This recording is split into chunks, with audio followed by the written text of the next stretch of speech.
আমার বাড়িতে হঠাৎ অতিথি আসলে অল্প সময়ে বড়লোকি নাস্তা কিভাবে আমি বানাই সেটাই আজকে তোমাদের সঙ্গে শেয়ার করব। আর এই নাস্তাটি যে খেয়েছে সেই প্রশংসায় পঞ্চমুখ হয়েছে। মাত্র সামান্য কিছু উপকরণ আর 2 টুকরো মুরগির মাংস দিয়েই তৈরি করে নিতে পারবে দারুণ সুস্বাদু রেসিপিটা। তো আজকের এই রেসিপি তৈরি করার জন্য প্রেসার কুকারে মুরগির বুকের মাংস 2 টুকরো আমি সেদ্ধ করতে বসিয়ে দিলাম।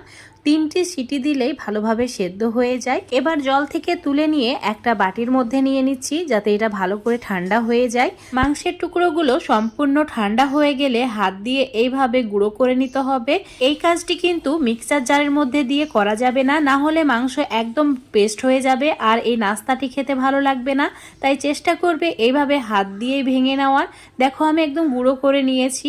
এবার এর মধ্যে অ্যাড করে দিচ্ছি 2টি ছোট সাইজের কাঁচা লঙ্কা ছোট করে কেটে নিয়ে যে যেমন ঝাল খেতে পছন্দ করো সেই হিসাবে অ্যাড করবে। আর দিয়েছি হাফ চামচ মতো গোলমরিচ গুঁড়ো, তার সঙ্গে স্বাদ